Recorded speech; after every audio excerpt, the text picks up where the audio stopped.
recording, but not streaming yet. I'll try. Okay. Well, thanks everyone for coming down today. Thank you very much, Robert, for making the time today. I'll just introduce Robert and then hand over. Robert's a conceptual media and performance artist whose work includes theatre, choreography, installation, writing, and interactive art.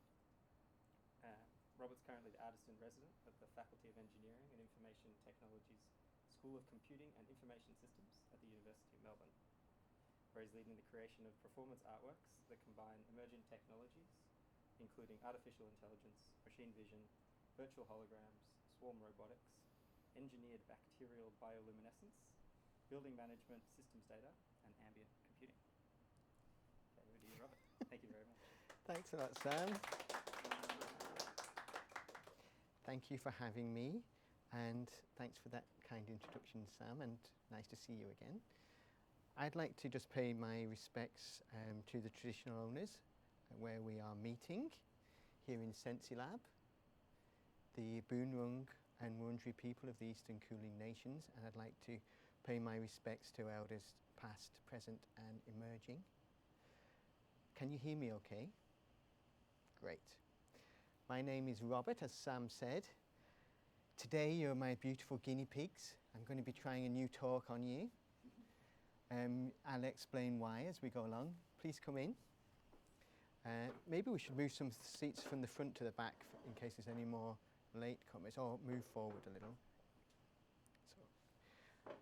But just while we're talking about beginning, so this is what I'm talking about. It's called Rehearsing Stranger Realities on a Lifetime of Strange Making. Maybe it'll become clear as we go along why I'm doing this. But first, I wanted to start with this little image on this extraordinary curved screen. It's a line with a 0 at the bottom and the word now. And we're going to find this now together. So this is a beautiful moment when anything is possible. I can say something like, time is the indefinite continued progress of existence and events that occur in an apparently irreversible succession from the past through the present in the future, and yet together we can all agree that I'm about to start. It's about to happen. Let's find this beginning together.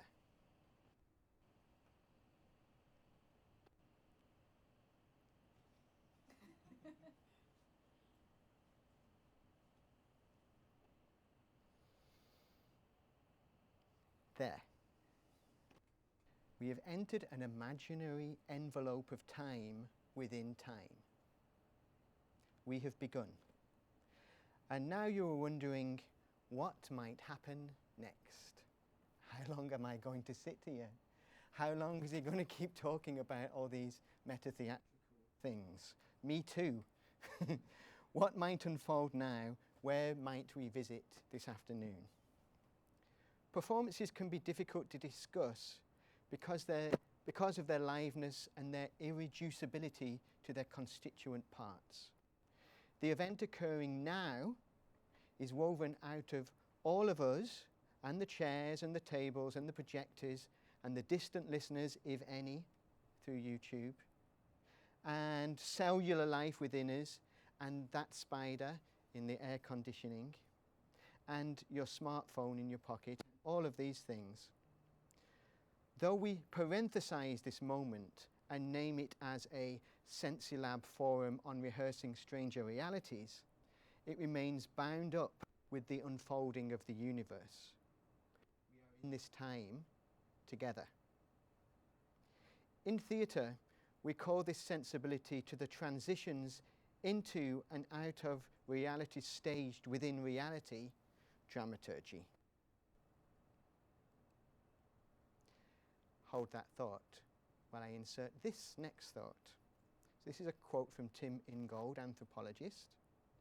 Bathed in light, submerged in sound and wrapped in feeling, the sentient being rides the crest of the world's becoming, ever present and witness to that moment when the world is about to disclose itself for what it is. This to me speaks to performance.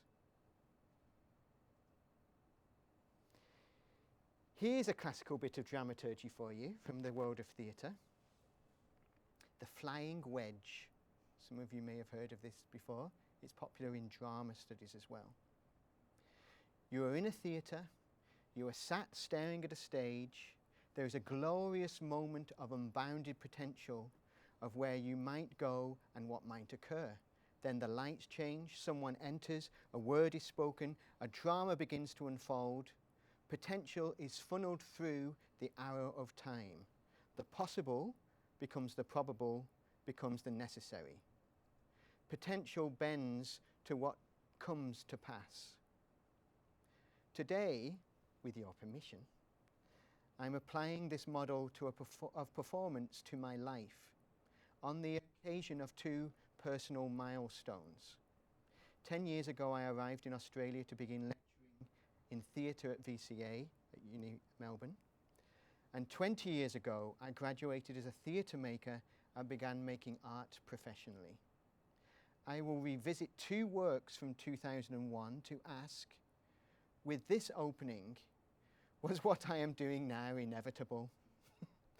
I will then introduce recent works to see what remains from my early practice, half a lifetime and half a world away. My focus is on how dramaturgy and directing operate within my leadership of the creation of new interdisciplinary artworks. My watchwords for today, in case I go off track, just please shout them as loud as you like, are estrangement, making things strange, and denying mastery through distributed authorship. It's not really a watchword, it's more of a phrase. But you might think of distributed authorship or shared, making things together. So what I'm trying to do today is enter into this world that I now sit in of interdisciplinary, multimedia, transmedia, new media world stuff, and well, you know, and all these other kinds of things I do with robots and all of this. And I'm trying to enter that world and bring theatre and some of the languages of theatre and directing and dramaturgy with me. Because oftentimes, as lots of you may know, this is a world of visual art, if any. You know, so there's a different kind of language that's employed, and I'm trying to bring in the world, I'm trying to evoke today how I think about all of the things that I do as performance, and I create them through processes of directing and dramaturgy that I learnt in theatre. And not only that, it's a very specific kind of theatre from a very particular place. So we'll give it a go. I'm going to watch the time. I think there's going to be too much material, but I might skip a few things, and I might give you some choose your own adventure options as well later on. But there'll be time for questions as well. There's going to be videos. And so this is part of the pain of today. I'm actually putting up a slide of a show from 2001. The first show, one of the first shows that I made. So Long was the first show made by Reader Performance Group, which I co-founded in 2001. We devised and performed the show together without a director. We did everything. I'm going to play a video now, never seen in Australia before. It will be without sound, because let's face it, it's hard enough watching the videos of your own work. It's even harder hearing your old voice from the past, isn't it? But before we go into the video, I just want to put in two more thoughts that might be of interest. Classic things that we can then critique later, especially in relation to computing and the digital and new media. This is Viktor Shklovsky from the early avant-garde in Russia on an idea about poetry.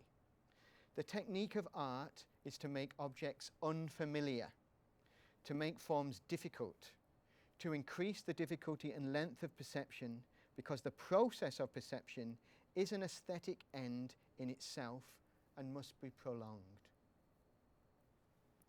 Here's some more gold from Viktor Shklovsky. Habituation devours work, clothes, furniture, one's wife, and the fear of war. And this is his most famous quote. Art exists that one may recover the sensation of life, to make one feel things, to make the stone stony. And so Victor Shklovsky is like is a modernist who's really talking about literature. He's talking about, in this article, he's talking about the difference between poetry and prose. And by prose, he kind of critiques prose as habitual language that flows very finely. You know, the whole point is you don't notice the language. When you're reading a novel, you get right into it, and you maybe pop out every so often, but you're really engaged in it, and you're in flow with the work. Poetry, he says something like, poetry is attenuated, tortured language, which is the opposite of prose, which never lets you get into it. Always keeps you at the surface, or keeps returning you to the surface.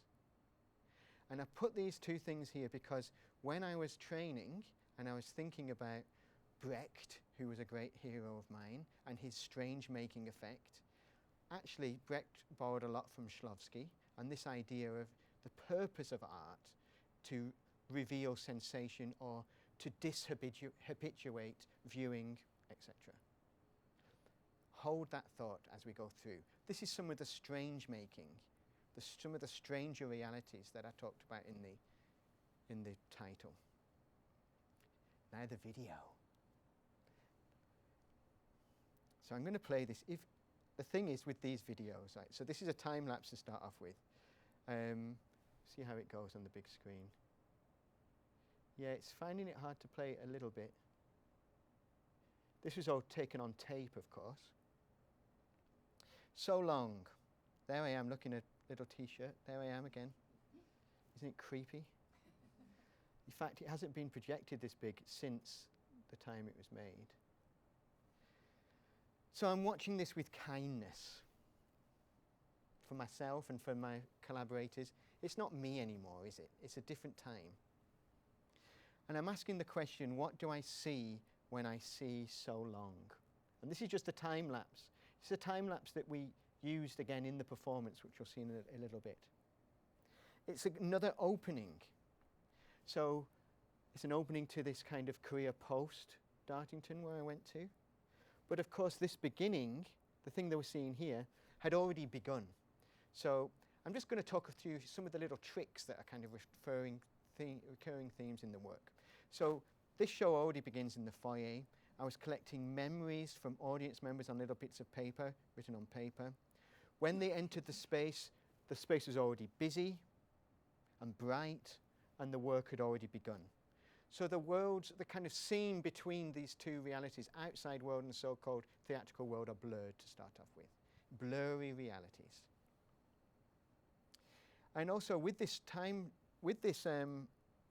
fast forward that we're seeing, or this time lapse, we're seeing play with time within time. We're seeing a fast forward of the show within the show. So in a bit, once this bit finishes, we'll see actually a bit of a fast forward. So there's inside the show, there's a kind of recapitulation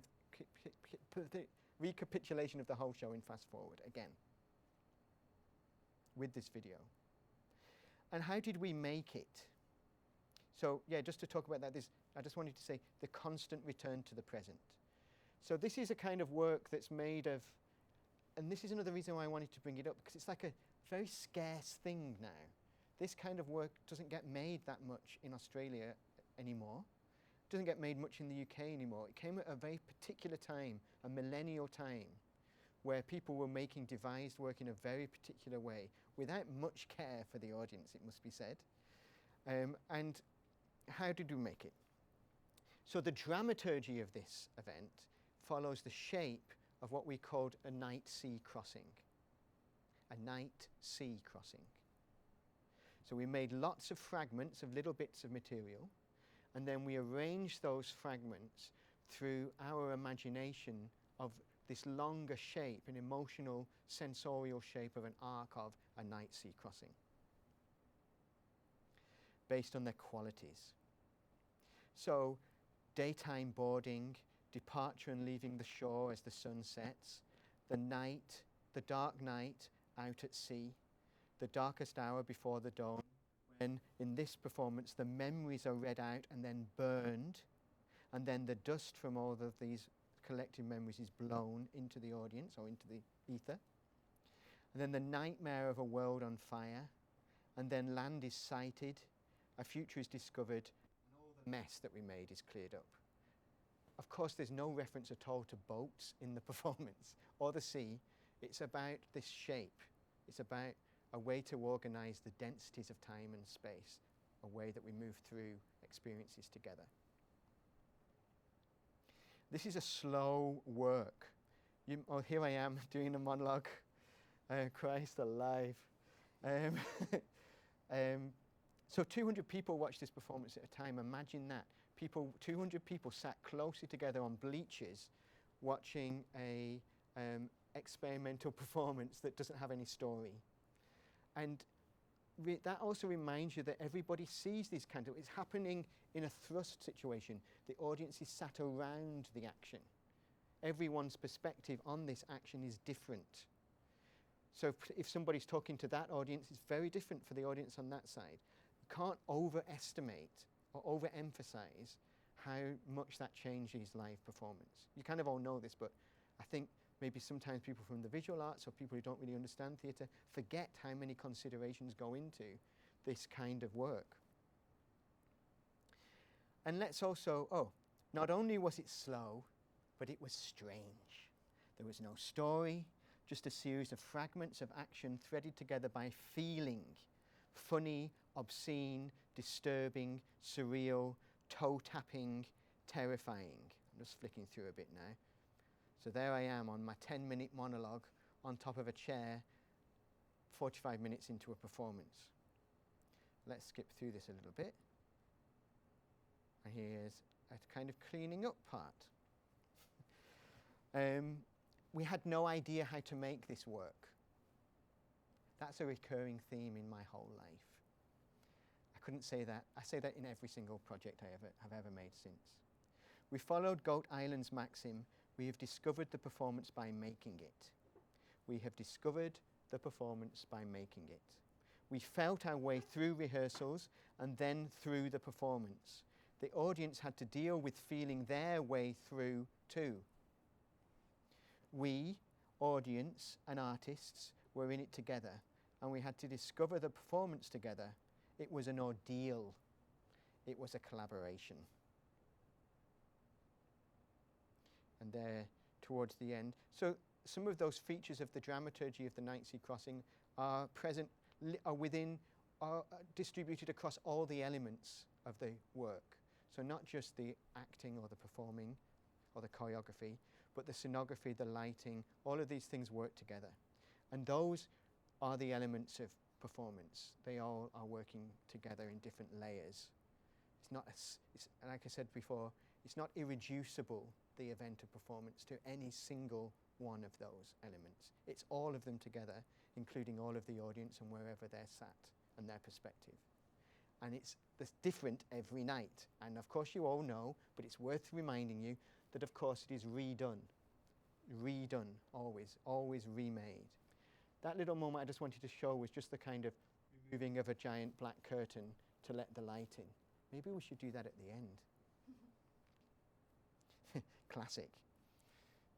Oh, there we go. So let's just have a look at the time. Another work that I made in 2001 was called Reading Rooms. I made this at the same time. I'm only going to talk about this very briefly because there's not very much time. And I'm just going to figure out how to do this. This was a completely different kind of work, which was made in Flash. Everyone's favourite thing at the time, and now it's like a pariah. All of our Flash artworks have disappeared, and we're not allowed to play with the amazingly versatile and easy to use and amazing thing that Flash was. And that's just a Flash player. I need to find the actual thing. Let's see. So this I hadn't looked at for 20 years until this morning. Oh, it's not playing on the right screen. Sorry. Let me see if I can get this onto the right screen. There. I'm going to have to start it again. I wonder if it'll work this time. No, there it goes. It's tiny. It's all vector-based graphics.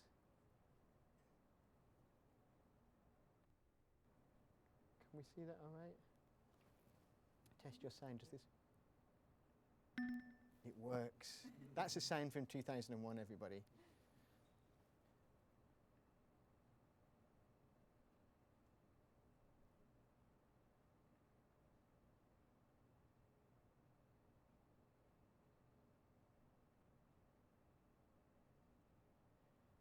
So in this work, I was thinking about how to make a performance on screen via the internet. And I was thinking a lot about the time. And this is a sister piece, if you like, to a live action version where one audience member went in at a time to go through a series of rooms and have encounters with one performer at a time. And so I was very interested in intimacy, and as this kind of shows, and this kind of the possibility of reading. How do we read a situation? You might have noticed that the company that I co-founded was called Reader. There was a lot about Barts and semiotics and death of the author and all of this stuff going on at the time. Or in my mind anyway, even though that was like from the 60s. Yeah, let's see where it goes. So this, as you'll see, is a kind of, oh, everything has to be animated, doesn't it, if you're in Flash?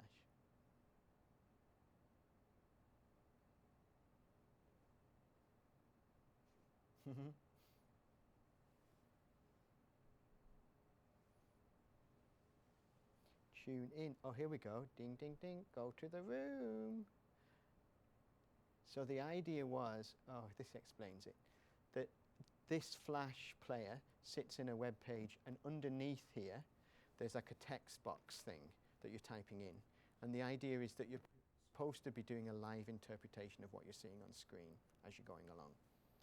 Imagine that, capturing text and using like programming in a web page. Understand? No. Understand? Yes. Let's do it then. So this is the maze. So this is a top-down view of a maze of all the different rooms, and we are here. So you can go to the rooms by these doors.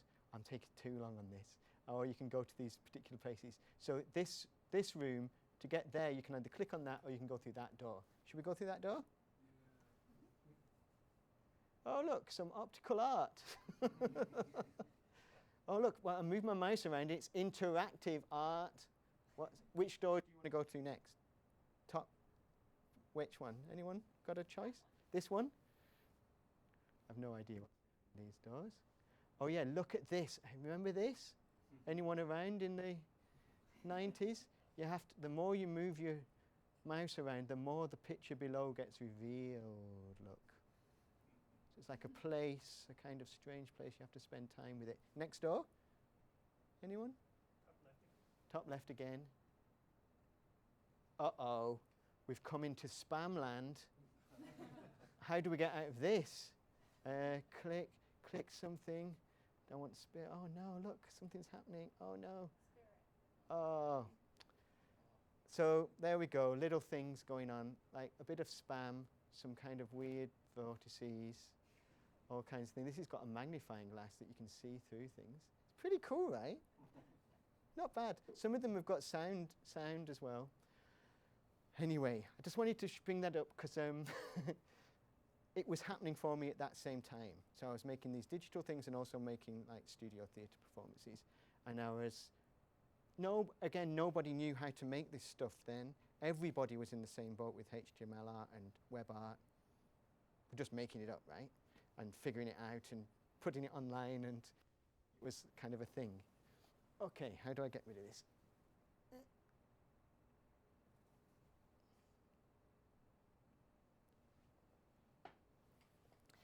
Oh, excuse me. So I'm just going to hold that there. So computers and theatres are now in our minds. Now, I'm leaving those two things 20 years ago. Who knows whether I'll ever talk about them ever again. If you like this talk, maybe I'll do it for some other people. I'm now going to talk about a 2018 show called Vanitas. Very briefly, just to introduce some more tools for thinking about the dramaturgy of things. I've skipped over quite a lot of 18 years of work. So there's a few things happened in between, let's just say that. I moved to Australia, started making work here in different ways, and made this work called Vanitas. You can all download this work. It's called from vanitas.online, and listen to the first half of it for free. The second half takes place in cemeteries. And we're going to just, whoa, it's big, on that screen. We're just going to look at this, which is a kind of way of talking about the dramaturgy of this event. So this work incorporates an app, which, let me just explain what an app to you is. It's a way of making programming really neat and controlled and sit within one hermetically sealed bit of software that runs on a proprietary operating system. That's one way of saying it, right? The whole point is it's self-contained and it's not allowed to break out of that little world. Very strict rules on what apps can and can't do. However, transmedia artworks, as lots of you know, involve the deployment of an artwork or an event over several modes and media. Here they're represented on the vertical axis as layers. So in Vanitas, there's an app, there's the parts within the app, there's email, there's a physical location of a gatehouse, there's a physical person, a host, there's tea, which you have to drink, there's a directed walk where you have to move around, SMS, maps, all kinds of things, phone calls, and all these things work together in one artwork. So in this, we look across the time axis again, and this little wiggly line here, oh, you can't see, oh, you can see it, is the kind of route of the person moving through this work. So this is their attention moving across these different levels. So one of the ideas is that because apps are hermetically sealed, they don't like playing with text messages like I just got, for example. The whole point of an app is, a text message, is that it is interruptible. And a lot of smartphones and things that you think about when you think about smartphones is the constant interruption, is the inability to actually focus on anything for very long, because it's part of the ecosystem that's a level of ordering preferences that interrupt and get your attention in different ways. And so in order to create this work, we created a transmedia server system that talked to the app, which could then deliberately send text messages and emails and phone calls to interrupt the flow of that experience on purpose. And, yeah, oh, here we go. So that's what we did. And we did some other things to estrange the work, to make it less than smooth. I haven't said anything about what it's about. It's about Vanitas art, which is about depictions of the end of life or the world after the end of your life. So Vanitas art in the 16th century, Holland was particularly fond of it, was about creating paintings with your old artifacts, your objects, your books, your skulls. I don't know why there's always a skull in there, maybe it's supposed to be your skull. Your musical instrument that's now forever dormant because you're no longer there to play it. Your beautiful jewels that you collected, can't take them to heaven. So Vanitas art functioned in that kind of way to precipitate an appreciation that life is fleeting and that you should make the most of it while you're there. This work is set in a cemetery. You're walking around the cemetery. I don't know when the last time you spent a long time in the cemetery was. Maybe if you've ever spent time in a cemetery not for a funeral or for an actual ritual, it has a very powerful Vanitas effect on you. It changes your perception of your own life, because you're thinking about all those bodies buried 6 feet under, decomposing slowly, and you think, oh, I could be there too, or all of my ancestors are there or not, all of those things. So Vanitas and its transmedia system is about pricking your awareness and constantly bringing you back out of the very seductive audio world of the work into your present reality, and getting you to switch between apps and do different things, take a photo, it's got long gaps in it, all those kind of things. Phew, that's only the first slide for Vanitas. So I'm going to skip through. We can talk about this a little bit more later if you want. This also has, oh yeah, we're really going to have to move through these. So I've got some different ways of thinking about, I think they're new ways or alternative ways of thinking about the cohabitation of space between human bodies and our computers. And these two diagrams here are ways to think about the relationship between, these are entity relationship diagrams that are not based on the normal entity relationship diagrams. These are about overlapping beings that co-create a particular moment, a bit like an audience or an actors all together in a room making something happen together. We can come back to this. And of course in something like Vanitas, like I was mentioning, everything in blue is within the smartphone and its media and the different layers within it. The big yellow percipient bubble is about the person, the individual who's in this activity. And then there's all these overlaps with the graves that they touch. This big brown circle that they're all inside of is the cemetery itself, that's full of birds and trees. And then there's kind of response present but not co-present beings, like this character called Asphodelis, who is talked about in the audio and who sends you text messages, but of course is not a real person, he's a piece of software. So this is a non-human character. But because it's communicating you in a way that normal humans communicate with you, like through text messages and phone calls and things like that, you think, you don't know whether they're real or not, and you're in this kind of liminal space. And the reason I put these two diagrams in, I'm really going to speed up in a second, is because these are versions of that flying wedge diagram that we looked at the beginning. I just wanted to posit these two images with you because I see them as tools that may be useful for anyone who's working in this field. So it's seen, this diagram, from the perspective of the percipient here, the person. And as they go through this work, the work that we were just talking about, Vanitas, their perception of the event horizon increases, of the work increases. So first of all, they think it's an app. Then they realize it's also taking place on the phone.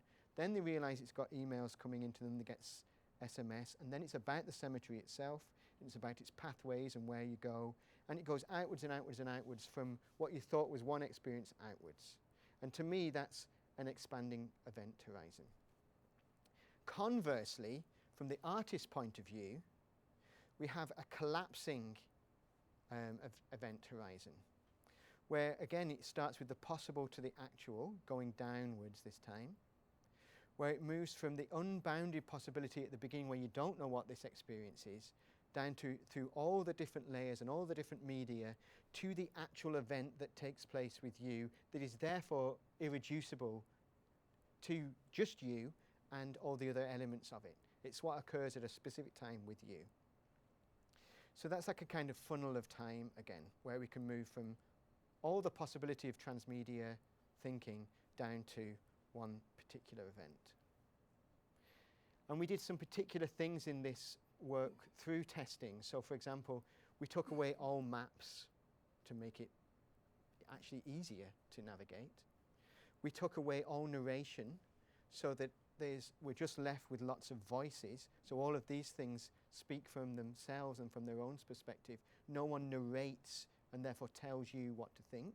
You've got to piece it all together on your own. And there was another thing. Let me just think what that was. Yeah, we took away seamlessness. So all these are ostensibly seamed beings or seamed media. But of course, they go across the seams, and we took away this idea of smoothness, and therefore they did some stuff. Okay, so because of the time, I'm going to skip over another work that I made recently called Exhuming Johnny, which is again a performance work in Chicago with these performers. And it was a very intense choreographic work with a live percussionist and 2 screens with some cool video effects, messing with time. It was about how the body can exert enough energy to change perception of time. And if you sweated enough, is the question, might you be able to go back in time to another performance? And if we recreated a performance that we found on a videotape from 1991, precisely one performance from one Masonic hall in one place for one audience from one camera, of which only one videotape exists. If we recreate that performance precisely, can we take the audience and our bodies back to 1991? And if we could go back to 1991, what would we do? That's tantalizing, isn't it? That's the end of that. So this is where I'd skip out to the video. And then I'm going to talk about this project called Child of Now. But I'm looking at the time and I'm saying to myself, is there time to do it? So what I might do is offer you a smorgasbord at this point to kind of frame a discussion. I'm working on 4 projects at the moment. One project is Child of Now, which is a project that involves holograms and mass participation, trying to create a story of the next century, co-authored by 14,000 people, and each one of whom will perform for 1 minute in a 10-day performance via a virtual hologram. That sounds good, doesn't it? Or would you choose Sacrifice, a project combining robots, swarming robots, a swarm of robots, with standing stones, exact replica standing stones from around the world, or from every continent except Antarctica, on top of a robot swarming in an installation that interacts with you. Oh my God! Or would you choose the heart? That's a project creating an this is my first corporate artwork for a foyer in Melbourne University. It's a very large lighting installation that uses an AI and ML program that will run for 42 years, taking in all the data from this building and extrapolating a heartbeat for the building and displaying a kind of memory using self-organizing maps and AI to show how this AI becomes accustomed to its sensations over the next 42 years. Also, you can touch it and put your own heartbeat into it. Sounds great.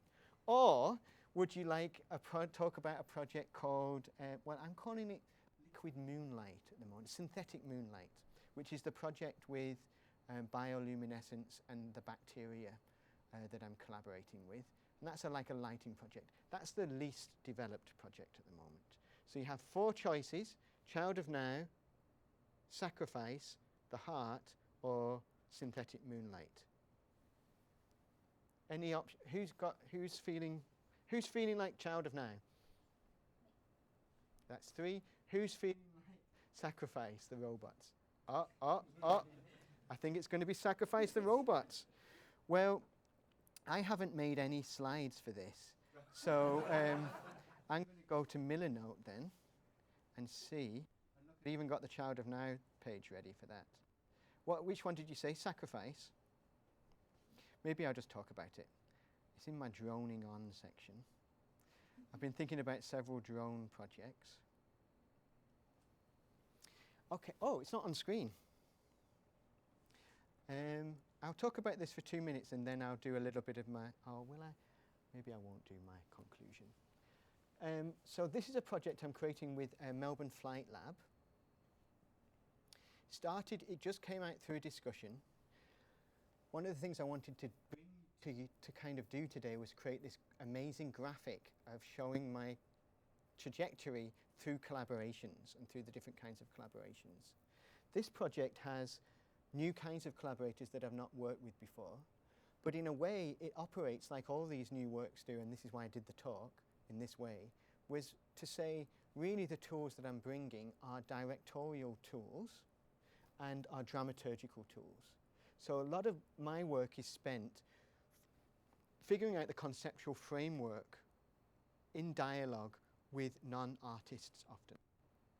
And it's really important to me that that everyone who's involved feels like they have some agency over the creative direction, and importantly that it's working into their research needs. And so these kind of art science projects serve a lot of masters, obviously, but this particular project is probably my favourite one at the moment because the team is so amazing. So there's, from the Flight Lab, there's people who work on the hardware, there's people who are working with the algorithms and the swarm algorithms, and then there's like maths people. And then we're also working with some archaeologists from Melbourne Uni as well, and some scenic artists to make this thing work. Now these are actually all early pictures. I've got a better PowerPoint somewhere, but it's too late. The idea is that when you come into this space, there's lots of different standing stones there. These ones in this picture are all the same height, but they're actually a whole family, as I said, from each continent in the world. And they're all from a particular kind of period in humanity where these creating standing stones was part of culture. So standing stones represent one of the most ancient technologies of humanity. And they also represent deep mystery. And now we don't really know, and oftentimes, what their purpose was or how they functioned. Enter robots in 2021. A new technology, a swarm robots, and we're very unused to engaging and relating to swarms of things, especially non-organic swarms. Again, there's mystery involved, and we don't know how these things work. And so there's an experiment taking place where first of all, I'm going to be working with the robots to kind of train them up as a kind of director relationship. And then we're incorporating the general public into the experience so they can play with them and explore the different possibilities of these swarms. But there's a lot going on in this work, even though it's very simple. There's a kind of bit of an uncanny thing going on. Of course, they look a bit like stones, but they're not. They're actually robots in disguise as stones. And so it's quite strange, it's almost camp what's going on. You know, there's some comedy happening in this place. There's dressing up going on. And they're not quite the original stones, even though the fabrication technique involves photogrammetry, with working with people all around the world, and then fabricating these things using really high-tech 3D printing and CNC stuff to make these things and rendering them with different stones, and it's really elaborate. But even with that, they're still not the original stones, obviously. And of course, the great thing and why people visit standing stones is because you have to visit them. They don't come to you. These stones slowly are attracted to stone-like behavior, and they will attempt to form a circle around you if you sacrifice enough time. So that's what that project's about. There's lots of, we can drill into the kind of technical things as much as I know a bit later if you like. Now it's 8 minutes left, and I was going to just end with a couple of a bit of reading about conclusions about things, but I think it's probably better just for us to talk, because I've talked long enough and you've all been very patient. So it would be useful for me if you could reflect on things or ask questions about what you heard and saw at the beginning and what you've heard about at the end, and whether you're seeing a connection between those things. And of course, I'm more than happy to answer questions about any of the projects or go into more detail on particular things that you're interested in. Okay. So, and then we'll open the curtain and we'll know it's the end. Yeah? So, see now there's like a little transition. Can you feel it? Everyone's going, oh, yeah, okay, transition. I'm going to ask a question. So now we're just transitioning that moment. There's no wrong, no bad questions. Whatever you like. Right, so looking back in 20 years of practice, Yeah. where would you put the key of estrangement Mm. in the light of technology? Yeah, that's a good question. And we said we'd come back to that, didn't we? So do you remember those Victor Shklovsky quotes about dishabituating, returning people's sensations to them that have been stolen from everyday life, habituated life? Well, one of the critiques to do with computing is that avant-garde idea is not possible. So Galloway, Alexander Galloway, for example, really critiques that avant-garde idea as saying it's useless because computing is insensible to the human body. So the actual at the level of bits and of the functioning of most computer activity is physically not palpable by the human body. And so the idea of dishabituating so we might regain the sensation of computing is not possible because we can't feel it anyway. And so that has, to me, that has some implications, and this is a kind of broader context that I'm working through in my theoretical work about, actually it's not about necessarily sensing what I call algorithmic rituals of computing, rituals that humans used to enact before we invented computers to do that work for us. It's not necessarily about going back there, but in the kind of machinization or the mechanization or the invention of computers to do our work for us, it only took away some of the work, the idea that it makes our lives easier. And then all we have now is extra elaborate, even more rituals, even more habits, and even more consciousness that we have to expend to our phones to work across technology to negotiate these interactions. And so I think the possibility for dishabituation, or to this avant-garde idea of changing, reimagining our sensation again, is actually about our own bodies and our own awareness of our attentional flows. And one of the key challenges is, I can talk about this for a long time, but I won't, is about how modern interfaces, for example, contemporary interfaces and dark patterns and lots of these things, are designed to know what we want before we know what we want. And so there's a bit of work from like Mark Hansen and different people about kind of programming the user through interfaces. And there's the obvious stuff about bubbles and locking people off through Facebook or whatever, keeping people with one perspective. That's a version of giving people what they want before they know what they want. But then there's this other stuff which is about ambient computing and about the subliminal aspects of media and computing, which are about getting you to think and feel things before you're consciously aware of them.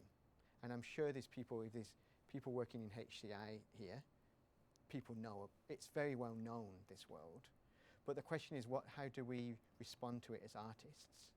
And how do we keep this strange making going on?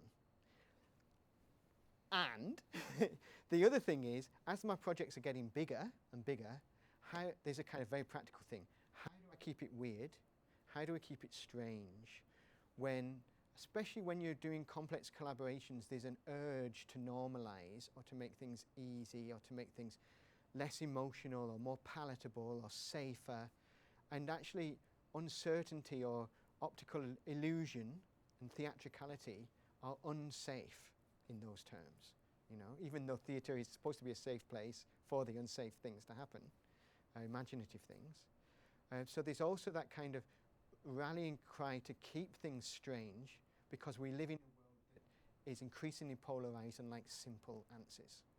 And actually, I'm all about, if ever we've needed to blur the edges around things, it's in our contemporary life with, very polarized politics. So just a few things there.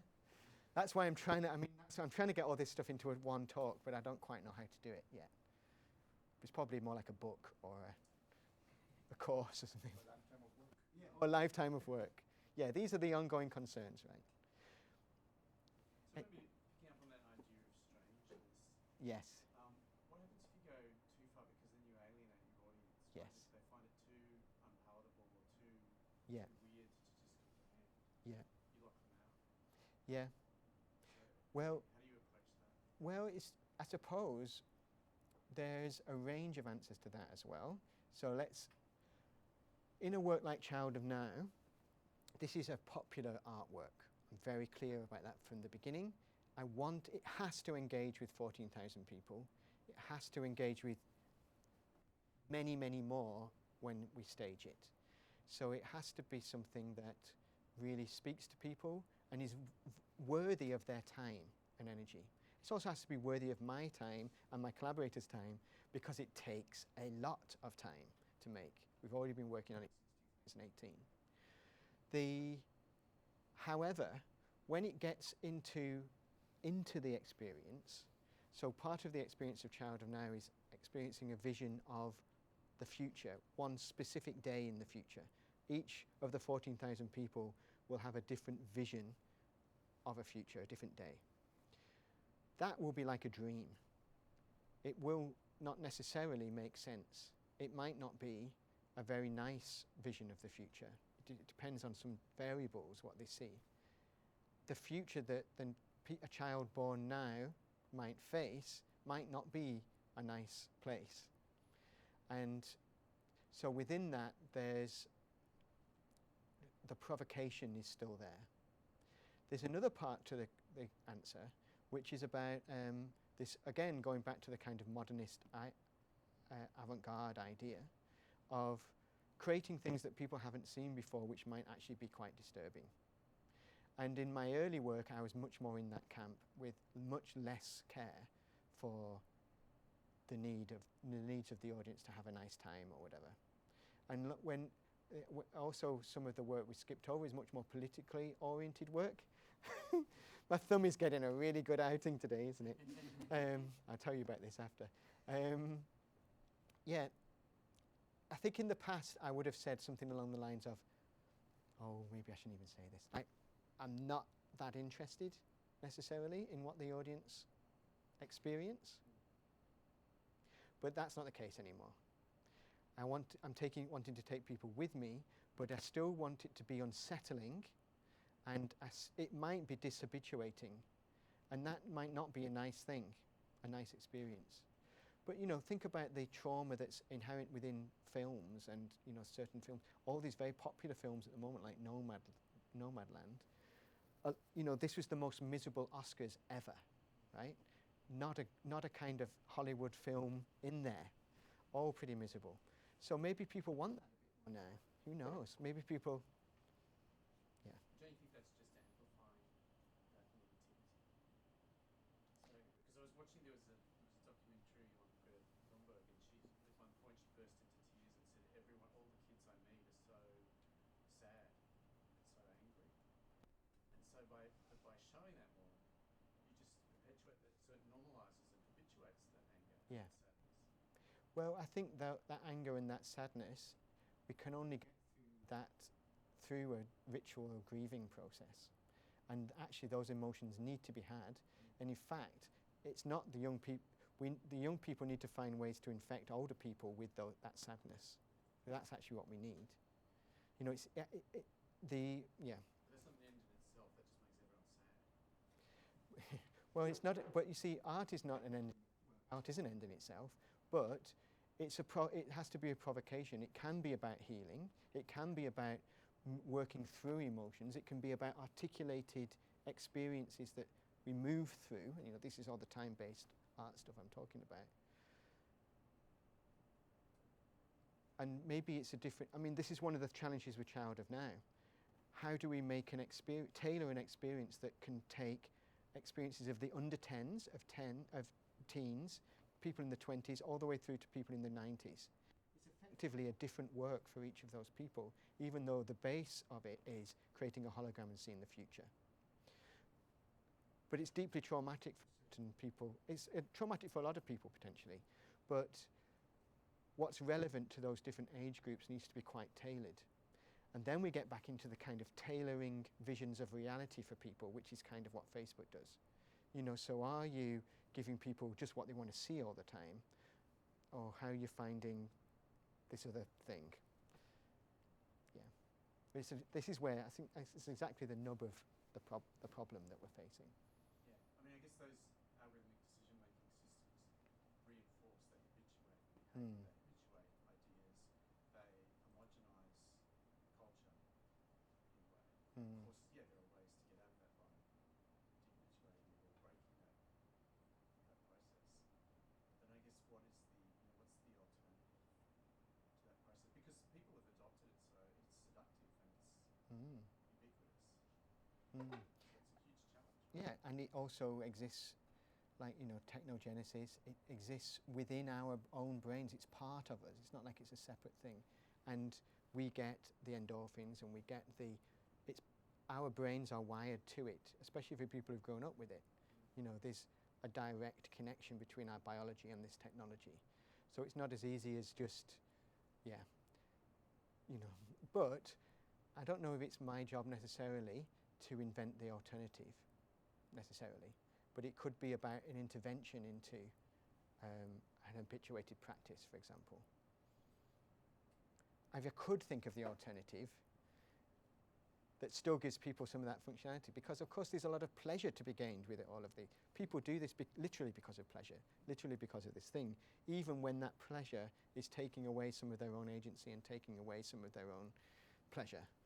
So it's like kind of But thing. historically, you know, people have always had their agency taken away, be it through corporate, through work, through labour, through all of those things. It's just a technological version of that, because now we have more leisure time, supposedly, or more screen time.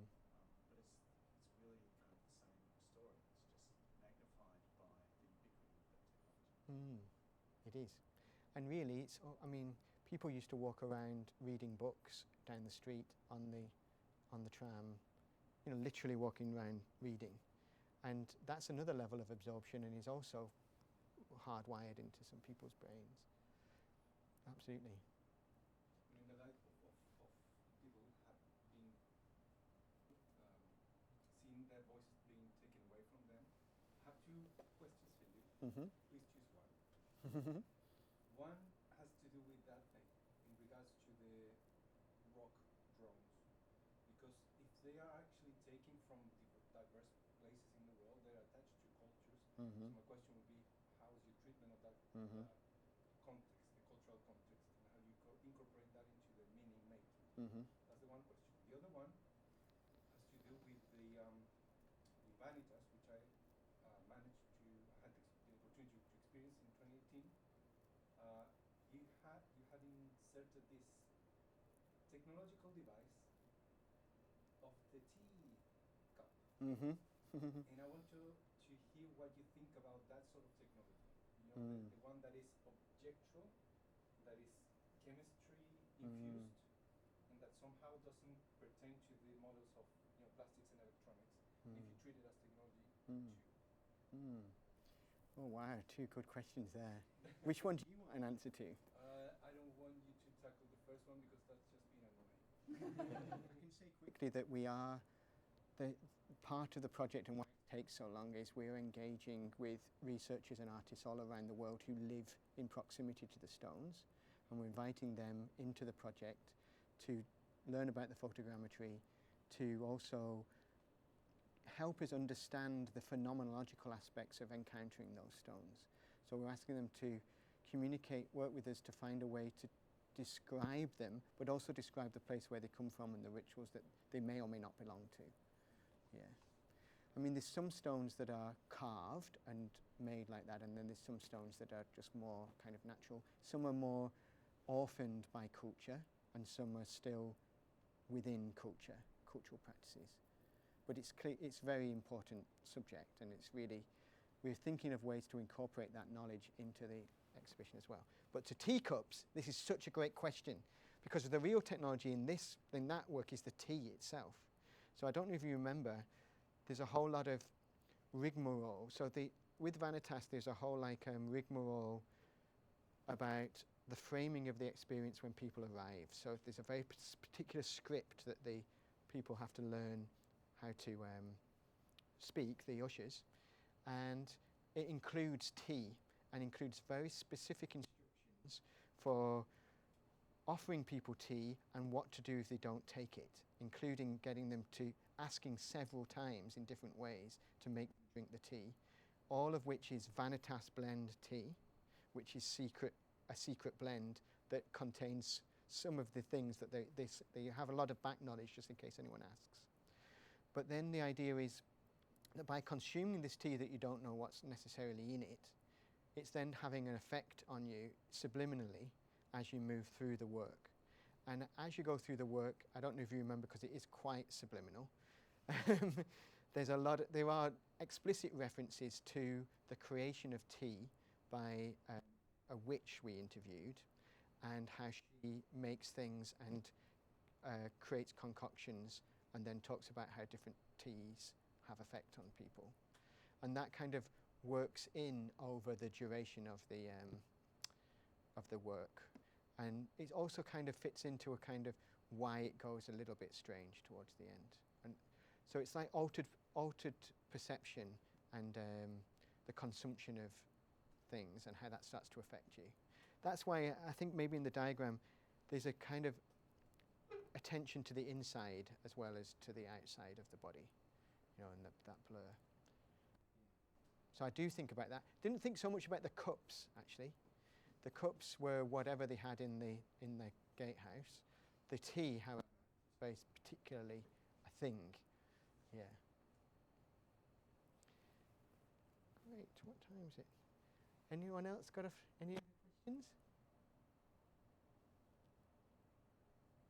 Shall we open? Can that curtain open? Let's just have a little transition. There we go.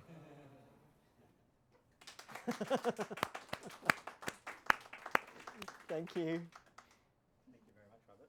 Talk about Wizard of Oz, isn't it?